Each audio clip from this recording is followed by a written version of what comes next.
time Emeka needed money, he would walk to a locked room in his house, spend 10 minutes inside, come out, and change his shirt. What nobody knew was that his sister's dead body was in that room. The same sister he was crying on television to find.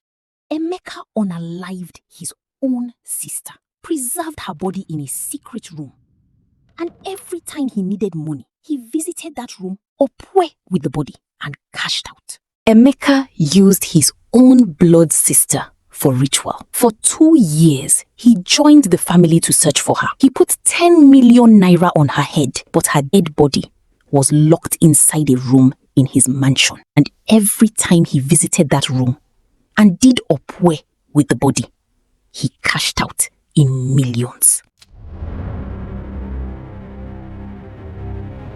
Wait, before we continue, drop a comment and tell us, where are you watching from? This story will shake you. You need to be here for what comes next. His name was Emeka. In the whole of Enugu State, there was no man more loved than Emeka Okafor. He was 36 years old, tall, clean, always in white kaftans on Sundays. He gave money to the church.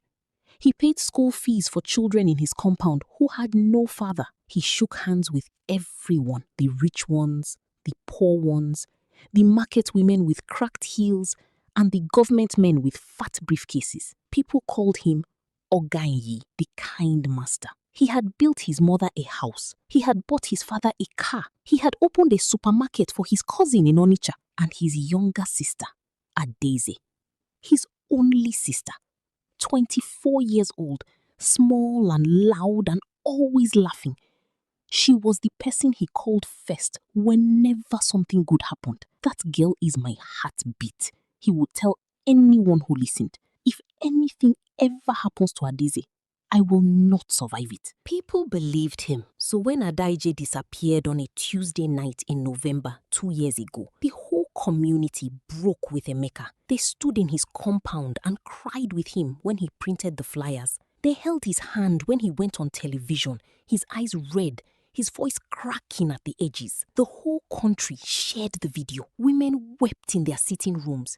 Men shook their heads and said, God forbid this kind of evil. Emeka announced a reward, 10 million naira, for anyone who could bring Adaeze back or give information that would lead to her. For 2 years, nobody found her. For 2 years, Emeka kept searching. For 2 years, nobody suspected him. Why would they? He was the one who was suffering the most. 6 months after Adaeze disappeared, Emeka built a mansion, 7 bedrooms, marble floors that shone like the surface of a still river, a fountain in the compound that ran all day, a gate that opened with a remote control, the kind of gate that made neighbors slow their cars to look. People asked how he did it. My brother, God is faithful. I have been planting seeds for years. This is harvest time. Don't you know that weeping endures for a night? Nobody questioned it further. When a man is crying on television for his missing sister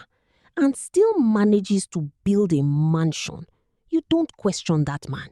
You just say, God is working. But there was one thing about the mansion that did not sit right. There was a room, far end of the corridor, no window, an iron door with a padlock. The kind of padlock that is heavier than your fist. And that padlock was always on Emeka's keyring, on his body, always. He slept with it. He bathed with it, on the counter beside him. The day Ngozi arrived as house girl, she noticed the door within the first hour. Oga, sorry. What is inside that room down there? The one with the iron door? Storage. Old things. Don't go near it. Okay, Oga. She moved on, but she could not forget one thing, the smell. Faint, sweet, wrong. Like something that should have been given to the earth a long time ago, but wasn't. To understand the room, you must go back to 3 years ago. Before the mansion, before the television tears, before any of it. Emeka was not always this man. He had tried everything. Buying and selling, transport business, real estate, and everything collapsed. By the time he was 33, He had borrowed from so many people that he was afraid to pick up his own phone. That was when his friend Tobena drove him deep into the bush outside Aqua to a compound that sat alone in the middle of nowhere, surrounded by trees so tall they blocked the sky. An old man sat at the entrance on a low stool. You want money? Yes. Then you must give something that belongs to you. Something close. Something with your blood in it. Like what? Land? My car? Not those things. Blood. Only blood opens this kind of door. And the blood must stay close to you, in your house, for the power to keep flowing. The day you lose that blood, the money stops. Emeka did not answer that night. He went home. He lay on his mattress and stared at the ceiling for a very long time. He thought about his debt, about the shame, about his generator that had not had fuel in 2 weeks, about his friends who no longer called back. And then, slowly, without meaning to, he thought about Adaji, his only sister, his heartbeat. He closed his eyes. He went back to the old man in 3 days. The birthday party was real. A small gathering for one of Adeze's friends. Nothing big, just a reason to get her out of the house that particular night. He told her he would send a car. Adaeze, you should attend your friend's party. Don't worry, I will send my friend's car to come pick you up if that's what you are worried about. Brother, thank you. You didn't have to do this. You're too good to me. You deserve it.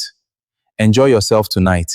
The car will pick you up at midnight. The car came, but it was not going where she expected. She did not panic when she got in and saw Emeka inside. She trusted him. She never had a reason not to. She only began to feel it when the car turned off the main road onto a dirt track going into the dark. Brother, where are we going? This is not the way home. Emeka, brother, where are you taking me? Emeka, answer me. Please. Why are you not talking? Where are we? The car stopped. The old man was standing in the clearing, waiting. Adaeze screamed, but there was nobody in that bush to hear her. What happened in that clearing, this story will not say in full. But when Emeka walked out, he was alone, and the old man was already preparing the casket, and Emeka's hands were wet. The next morning, he reported his sister missing. He cried the most. He always did. The old man had given him instructions before he left the clearing that night. She must not go into the ground.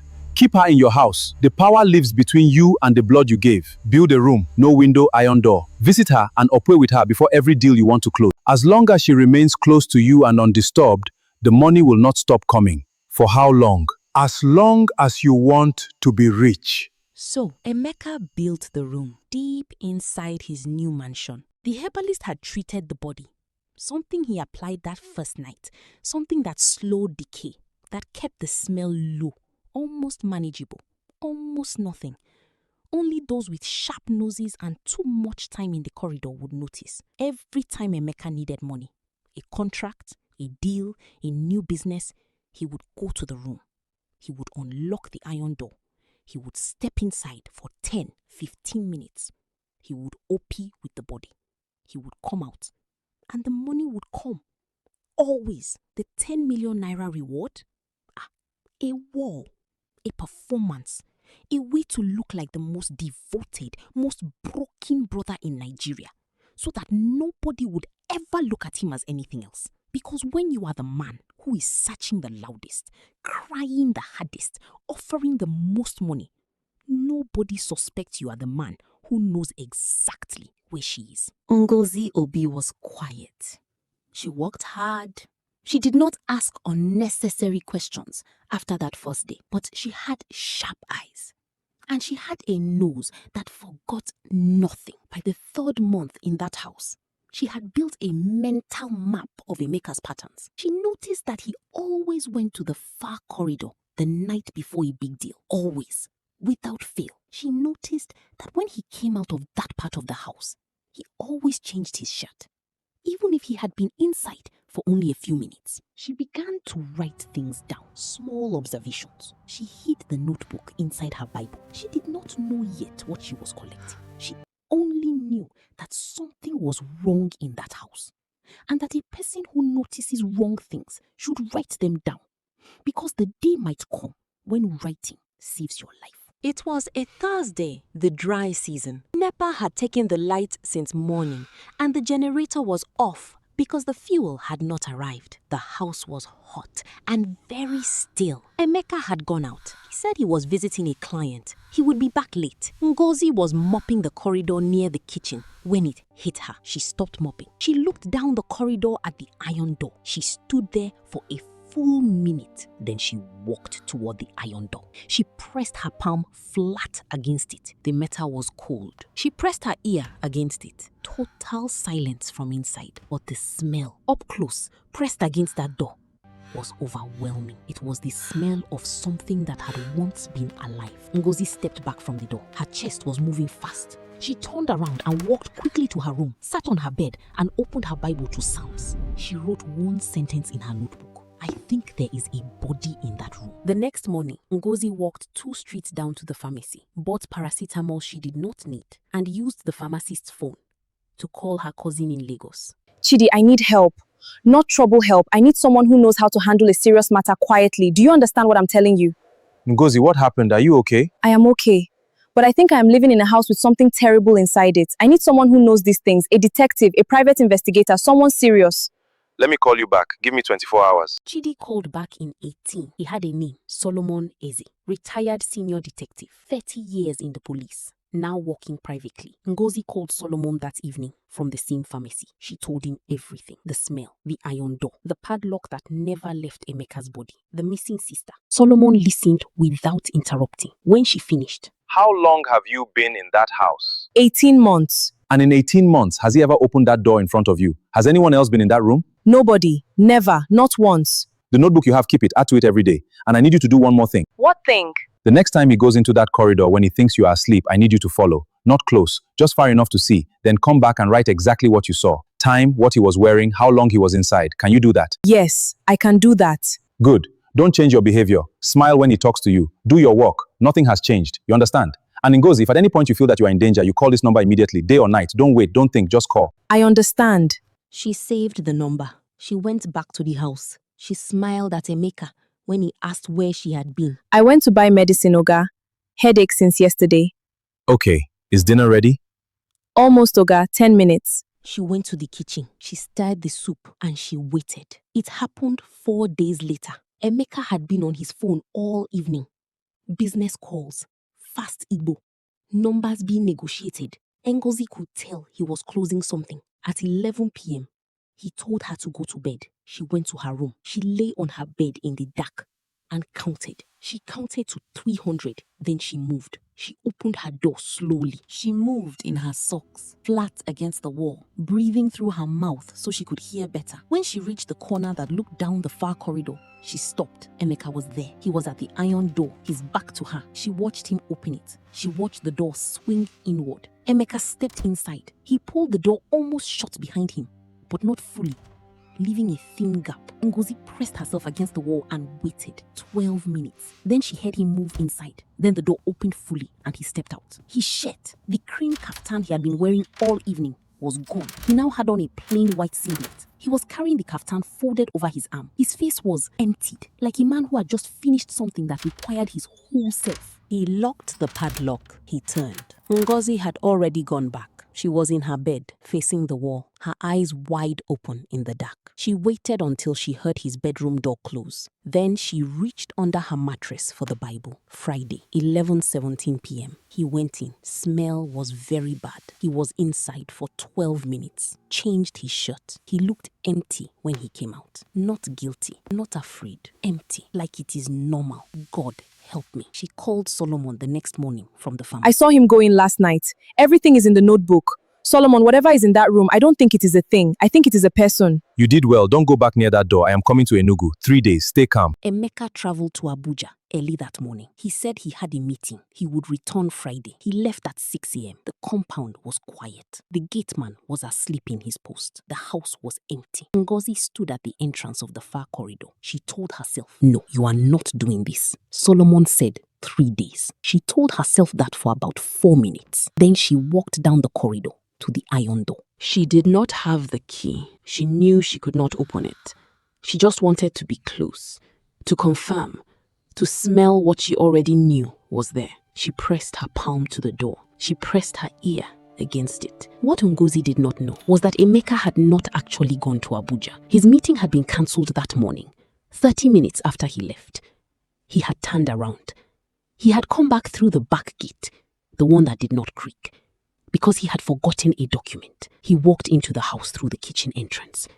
He heard no sound. He started toward his study, and then he looked down the corridor and he saw Ngozi pressed against his iron door, her ear flat against it. For 3 full seconds, nobody moved. Then Ngozi spun around and her hand slapped over her mouth. Oga, I thought I heard. Oga, I'm sorry. What did you hear, Ngozi? Nothing. I don't know. The smell. I thought maybe there was a gas leak or... A gas leak.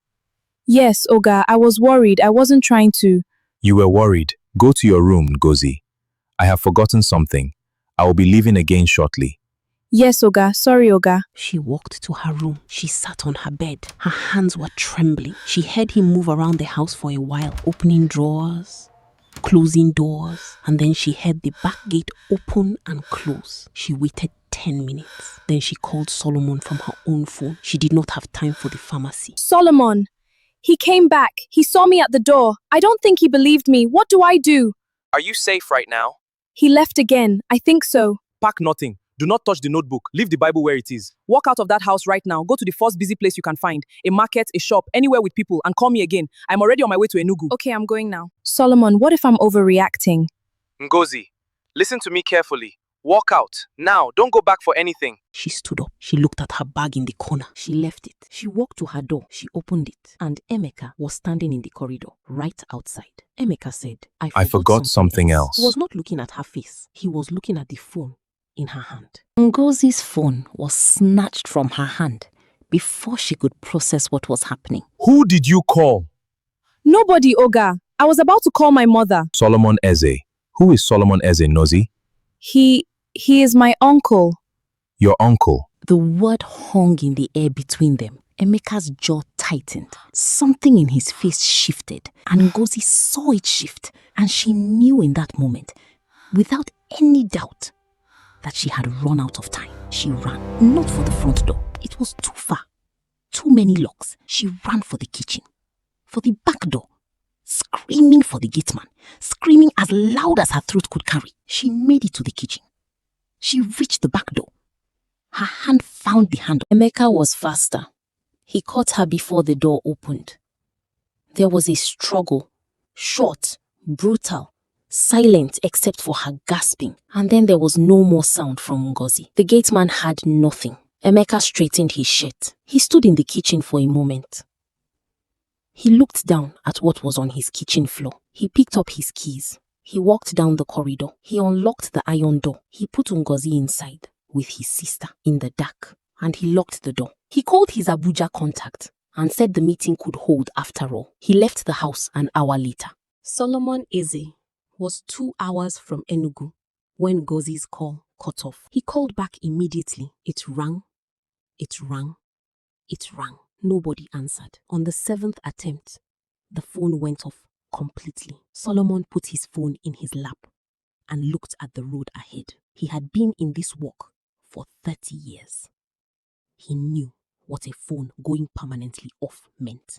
Drive faster. He arrived in Enugu at 4 p.m. He went straight to the CID office, where he still had contacts. Solomon, this is a serious accusation. A man like Emeka Okafor, the community will come for us if we are wrong. I'm not asking you to go based on accusation. I am asking you to go based on the fact that my witness called me from inside that house. I heard the fear in her voice, and her phone went dead mid-sentence. She is in that house, Dick. And if we do not go tonight, she will not be found alive. Get the warrant. Can I help you? Mr. Emeka Okafor, we have a warrant to search this property. Please step aside. On what basis? Do you know who I am? We are aware of who you are, sir. The warrant covers the full property. Please cooperate. My lawyer. You can call your lawyer. But we are going inside now. Open this door. That is a storage room. There is nothing. Open the door, Mr. Okafor. I said it is a storage. Sir, open the door now, or we will open it for you. It's just storage. He reached into his pocket. He brought out the key ring. He unlocked the padlock. The door swung open. Against the far wall was a body. Call the ambulance. Now. She has a pulse. It is faint, but it is there. Call now. Is that? Yes. The sister. Yes. Emeka Okafor, you are under arrest. He did not resist when they put on the handcuffs. He did not say a word. He just looked at the iron door, the open iron door, and he kept looking at it as they walked him out of his own house. By 6 a.m., the story was on every platform. By 8 a.m., Emeka's face was on every news channel in the country.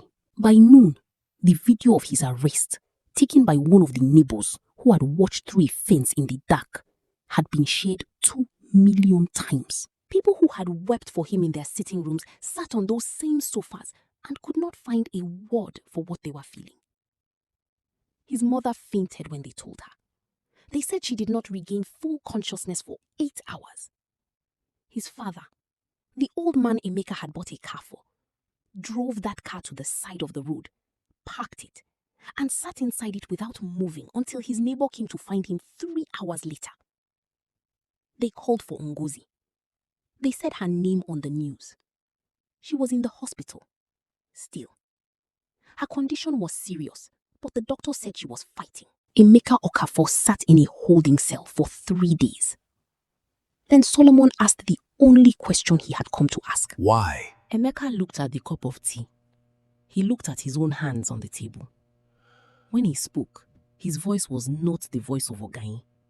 It was the voice of a man who was very, very tired. I was afraid of being poor again. That is all. I was so afraid of going back to nothing that I told myself it was worth it. I told myself she would understand, that she would want this for me. I knew she wouldn't, but I told myself anyway.